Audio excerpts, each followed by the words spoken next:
मनुष्य जीवन कर्मों का फल भोगने के लिए ही मिला है। हम जो भी अच्छा या बुरा करते हैं उसका परिणाम निश्चित होता है। गरुड़ पुराण, मनुस्मृति और धर्मशास्त्रों में यह विस्तार से बताया गया है कि कौन सा पाप करने पर मृत्यु के बाद कौन सा दंड आत्मा को भोगना पड़ता है। आइए जानते हैं 10 नहीं पूरे 15 ऐसे पाप जिनके लिए मृत्यु के बाद भयानक नरकों में भेजा जाता है। पहला पाप ब्रह्म हत्या। जो व्यक्ति किसी ब्राह्मण, ज्ञानी या संत पुरुष की हत्या करता है उसे महारौरव नरक में भेजा जाता है। वहाँ उसकी आत्मा को अग्नि के ज्वालामुखियों में डाला जाता है। वह जितना चीखता है उतनी ही तेज आग उसकी ओर बढ़ती है। ये दंड लाखों वर्षों तक चलता है जब तक उसकी आत्मा इस पाप का पूर्ण भोग न कर ले। दूसरा पाप माता पिता या गुरु का अनादर। जो संतान अपने माता पिता की सेवा नहीं करती, उनका तिरस्कार करती है, उन्हें वृद्धाश्रम में डाल देती है या उनके कहे वचनों की अवहेलना करती है, वह कृष्णसूत नरक में जाती है। यहाँ आत्मा को रस्सियों से बांधकर अंधकार में घसीटा जाता है। हर चीख पुकार व्यर्थ होती है। गुरु का अपमान करने वाला भी इसी नरक में भेजा जाता है। तीसरा पाप चोरी, धोखा और बेईमानी। जो व्यक्ति दूसरों की संपत्ति चुराता है, व्यापार में धोखा देता है, झूठी दस्तावेज बनाकर लाभ कमाता है, वह रौरव नरक में जाता है। यहाँ उसे जलते हुए लोहे के पिंजरों में बंद कर दिया जाता है। हर सांस एक सजा बन जाती है। चौथा पाप बलात्कार और स्त्री अपमान। जो पुरुष किसी स्त्री का शोषण करता है, उसके शरीर या सम्मान के साथ खिलवाड़ करता है, वह तख्तसूची नरक में जाता है। यहाँ गरम लोहे की सुई आत्मा के हर अंग में चुभाई जाती है। स्त्री को देवी का रूप माना गया है और उसका अपमान ब्रह्म को लज्जित करना है। पांचवा पाप मांसाहार और निर्दोष प्राणियों की हत्या। जो लोग स्वाद के लिए पशु पक्षियों की हत्या करते हैं, वे कूर्मभोज नरक में जाते हैं। यहाँ उन्हें पशु का शरीर दे दिया जाता है और हर रोज वैसे ही मारे जाने का अनुभव करवाया जाता है जैसा उन्होंने किया था। छठा पाप झूठी गवाही और अन्याय में साथ देना। जो व्यक्ति अदालत में झूठ बोलता है, निर्दोषों को फंसाता है या अपराधी को बचाता है, वह शालमली नरक में जाता है। यहाँ उसके चारों ओर कांटे होते हैं और आत्मा को नंगे पांव घसीटा जाता है।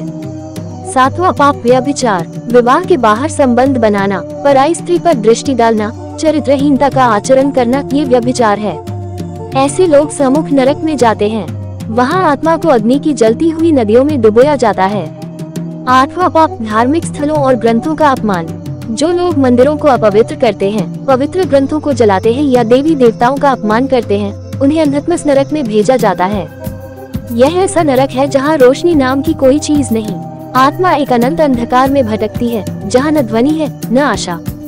नौवां पाप रिश्वत और भ्रष्टाचार। सरकारी पदों पर बैठे लोग या व्यापारी जो झूठे हिसाब से पैसा कमाते हैं, समाज का धन लूटते हैं, उन्हें शूलप्रोत नरक में फेंका जाता है। वहाँ लोहे की शूल आत्मा को आर पार किया जाता है। हर सांस में वे चिल्लाते हैं पर उन्हें मुक्ति नहीं मिलती।